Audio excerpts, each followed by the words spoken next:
Market లో invest చేసి మీ డబ్బులు డబుల్ చేసుకోవాలనుకుంటున్నారా? సుందరరామిరెడ్డి గారి లైవ్ సెమినార్ కి అటెండ్ అవ్వండి.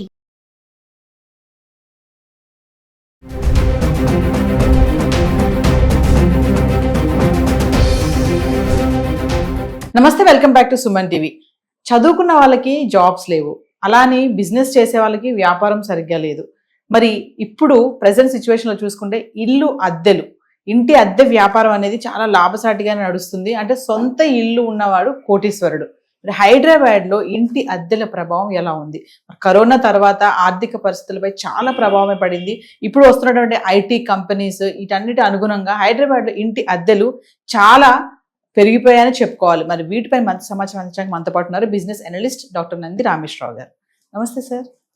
సార్, మనం ఒక వీడియో చేసాము హౌస్ రెంట్స్ పైన, హౌస్ రూల్స్ పైన కూడా. ఇప్పుడు ఏంటంటే కొత్తగా వస్తున్నటువంటి ఐటీ కంపెనీస్ అనుకోవచ్చు, మరి కోవిడ్ తర్వాత కూడా ఫినాన్షియల్ స్టేటస్ అనేవి చాలా చేంజెస్ అయిపోయాయి.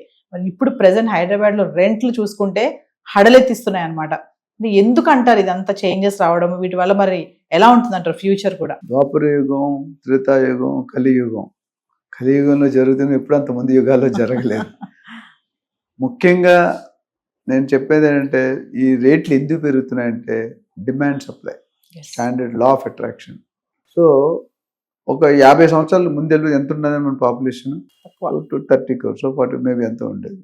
ఈరోజు 150 కోట్లు. భూమి ఎంత, ఎన్ని ఎకరా భూమి ఎంత ఉండేది అంటే 30 years బ్యాక్, 40 years బ్యాక్ అంతే ఉండేది. ఇప్పుడు అంతే ఉంది కదా. అంటే భూమి ఎప్పటికీ పెరగదు, పాపులేషన్ ఎప్పటికీ పెరుగుతుంది. ఒక పక్క చైనా వాడు మిగతా వాళ్ళంతా తగ్గిస్తుంటే మనం విపరీతంగా పని కట్టుకొని కన్నేస్తున్నాం. అని సరిగ్గా లైఫ్ వెళ్ళకపోతుంది. వలస కూడా ఎక్కువైపోయింది. వలసలు కూడా ఎక్కువైపోయినాయి. అది ఎస్పెషల్లీ హైదరాబాద్.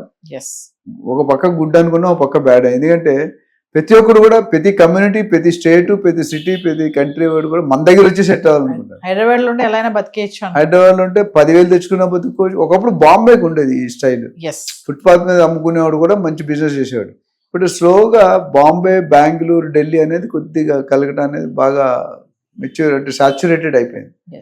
సో రియల్ ఎస్టేట్లో మేము మనం చెప్పాం లేదో, సచిన్ తెండూల్కర్ గారు ఆవిడ, ఐ థింక్ అంజలి తెండూల్కర్, మొన్న ఒక ఫ్లాట్ కొన్నది. ఎంత తెలుసా? Just 32 lakhs. బాంబేలో అసలు హైదరాబాద్లో 32 lakhs ఫ్లాట్ వస్తుందా?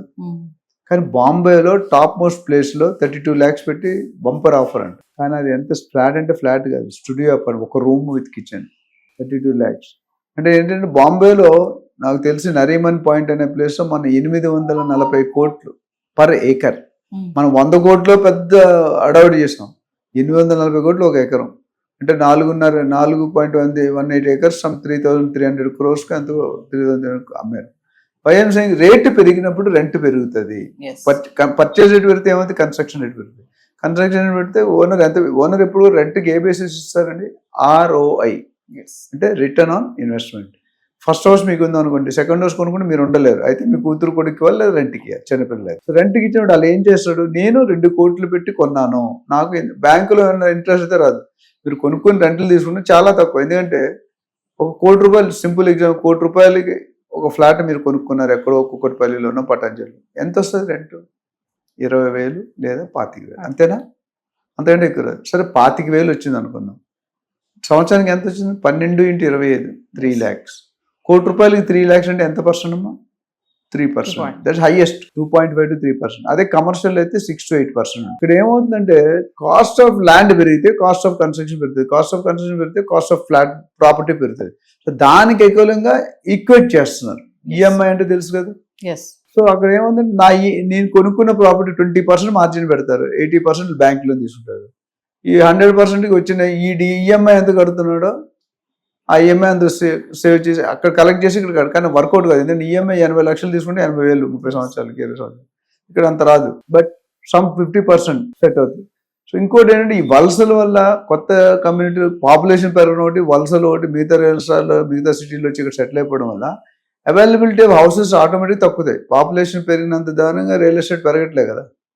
కొన్ని ఏరియాలు ఉన్నా, కొన్ని ఏరియాలు అసలు లేకుండా ఒకే ఇంటి కోసం 10 మంది పోటీ పడుతున్నారు. పోటీ పడినప్పుడు ఒకప్పుడు స్క్వేర్ ఫీట్కి 2,000 స్క్వేర్ ఫీట్ అంటే స్క్వేర్ ఫీట్ ₹2, ₹5 ఉంది మా చిన్నప్పుడు. 10,000 అంటే చాలా పెద్ద మొత్తం, పెద్ద ఆఫీసర్. మా పల్లెటూరులో అడ్రస్ ఉంటుంది, మా ఇంటి అడ్రస్ కంటే మెయిన్ రోడ్ నుండి 4 కిలోమీటర్ దూరం ఉంటుంది. ఏ సింబల్స్ లేవు, బోర్డ్స్ లేవు. 40-50. అడ్రస్ టెలిఫోన్ ఆ ఊర్లో ఇద్దరికే ఉండేది. మా ఇంట్లో ఉన్న వాళ్ళకి ఇంకో గ్రామ పంచాయతీ ప్రెసిడెంట్. ఆ telephone wire main road bus దిగిన దగ్గర మొదలు అడ్రస్ ఎలా చెప్పి ఈ టెలిఫోన్ వైర్ ఎక్కడ అవుతుందో అదే మా ఇల్లు అని చెప్పేవారు. ఆ స్టేజ్లో ఉండొచ్చు. ఇప్పుడు అదే ఉంది. ఇక్కడ కూర్చుంటే అమెరికాలో న్యూయార్క్ సిటీలో అడ్రస్ కొంటే ఇక్కడ నుండి మనం చూసుకోవచ్చు ఇల్లుని గూగుల్లో. మీరు ఇందాక ఈఎంఐ అన్నారు కదా సార్, నాకు ఒక క్వశ్చన్ గుర్తొచ్చి ఒక కామెంట్ చూసాను నేను.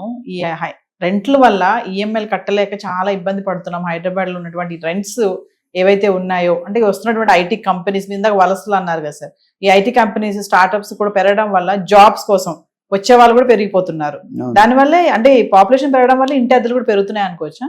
అంతే కదా. ఇప్పుడు ఏదైనా డిమాండ్ సప్లై. ఇప్పుడు ఇల్లులు తక్కువ ఉన్నాయి, డబ్బులు ఇచ్చే కెపాసిటీ ఎవరికి ఉంది? ఐటీ వాళ్ళకి ఉంది ఎక్కువ. ఇప్పుడంటే కొద్దిగా తగ్గుతుంది కానీ, బట్ ఇప్పుడు కూడా ఐటీ వాళ్ళు డామినేషన్. వెస్ట్ జోన్ లో హైదరాబాద్ పెరిగిందంటే the reason is IT. There is no undoubtedly. అమెరికాలో ఇండియా నుండి దాదాపు 55 లక్షల మంది ఉన్నారండి ఎన్ఆర్ఐస్ ఇన్ అమెరికా. అందులో 10-12 లక్షలు కొద్దిగా కరెక్ట్ ప్రోటోకాల్లో వెళ్ళలేదు, మిగతా వాళ్ళందరూ మంచిగానే ఉన్నారు. సో వాళ్ళు అక్కడ సంపాదించిన డబ్బు ఎక్కడ పెడతారు? అమెరికాలో ఎన్ని కొనుక్కు ఉండడానికి ఒక ఇల్లు కొనుక్కుంటాడు. మీరైతే చాలా మంది బ్యాక్ వచ్చేసి, కొంతమంది వెరీ ఫ్యూ పీపుల్ సెటిల్ అవుతారు. బ్యాక్ వచ్చి ఎక్కడ సెటిల్? ఇండియాలో సెటిల్. ఇండియా అమెరికాలో interest rate not so high as India. So అందుకని అక్కడ సంపాదించి డే అండ్ నైట్ కష్టపడి ఇక్కడ ఇన్వెస్ట్ చేస్తున్నారు. ఎక్కడ ఇన్వెస్ట్ చేస్తున్నారు?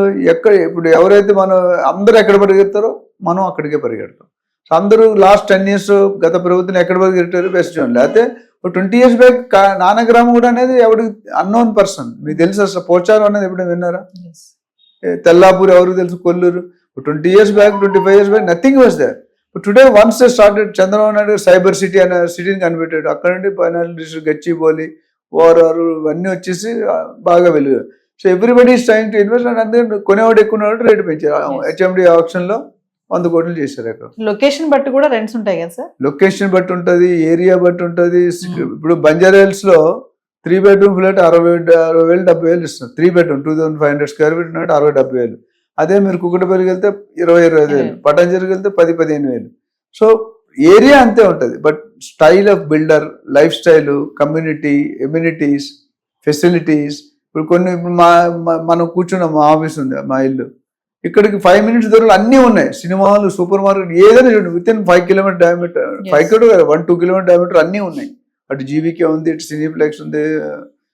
అంటే ఏ సినిమా హాల్ కానీ, government office, telephone office, electricity అన్నీ కూడా 1-2 kilometer దూరంలో ఉన్నాయి. ఇలాంటి సిటీకి. అలా కాకుండా మీరు ఎక్కడో గోపన్పల్లి వెళ్ళాను, అక్కడ అన్నీ ఉండవు.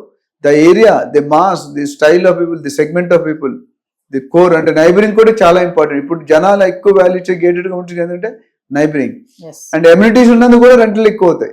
ఇప్పుడు అదే 3 bedroom ఫ్లాట్ మీరు without gated stand alone building తీసుకుంటే 25,000 ఉంది అనుకోండి. అదే గేటెడ్ ఉంటే 35,000 ఉంటుంది. పీపుల్ 35 ఇక్కడ మెయింటెనెన్స్ తక్కువ ఉంటుంది, అక్కడ మెయింటెనెన్స్ ఎక్కువ ఉంటుంది. అంటే సార్ హైదరాబాద్ లో ఫైనల్ గా ఒక సొంత ఇల్లు ఉంటే కోటీశ్వరుడు అంటే ఏం చెప్తారు సార్? కొన్ని ఏరియాలు మినహాయిస్తాం అంటే మేజర్ ఏరియాలో కోటీశ్వరుడు కాదు, ఇంకా ఎక్కువ అనుకోవచ్చు. సో పాపులేషన్ పెరుగుతుంది, కన్స్ట్రక్షన్ కూడా పెరుగుతుంది. బట్ పాపులేషన్ పెరిగినంత స్పీడ్గా అఫోర్డబిలిటీ పెరగట్లేదు. ఎందుకంటే రేట్లు చూసుకుంటే లాస్ట్ ఇయర్కి కొన్నట్టు బాగా పెరిగినాయి. పెట్రోల్, డీజిల్ చూసుకుంటే చూడండి ఎంత, 110 రూపాయలు. మేము చిన్నప్పుడు 8 రూపాయలు 10 రూపాయలు మా స్కూల్ గోయింగ్లో. చాలా రోజులు 60 రూపాయలు 70 రూపాయలు ఉంది. ఒక్కసారి 70-80 నుండి 100-110 తక్కువ జంప్ అయిపోయింది, 30-40 రూపీస్. అప్పుడు అంత జీతాలు పెరుగుతున్నాయి. ఎవ్రీ ఇయర్ మీకు జీతాలు 30-40% పెరుగుతున్నాయి. మీకు ఎవరికి పెరగట్లేదు. పెరిగేంటే అదృష్టవంతులు, ఏదో గోటాలా చేసి పెరిగించండి. సో ది శాలరీస్ లాగా ఇప్పుడు గవర్నమెంట్కి నేను 78 days బోనస్ ప్రకటించాను. బట్ ప్రైవేట్ కంపెనీలకి ఏముంటుంది?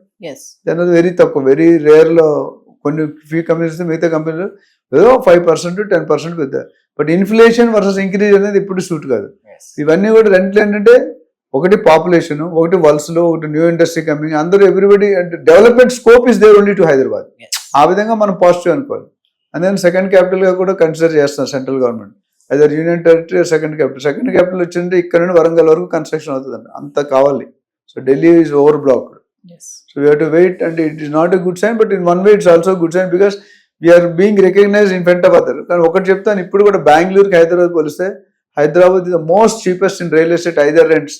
బెంగళూరులో 1 year అడ్వాన్స్ చేయాలి అద్దెకి తీసుకు, ఇక్కడ 2 months ఇస్తే చాలు, మాక్సిమం 3 months, 1 year. అంటే మీరు 50,000 తీసుకుంటే 6 లక్షలు అక్కడ రెంట్ అడ్వాన్స్ అడ్వాన్స్ ఇవ్వాలి. నాకు అందుకని ఒకసారి బెంగళూరులో జాబ్ వస్తే నేను ఇల్లు ఇస్తే వస్తానని చెప్పాను.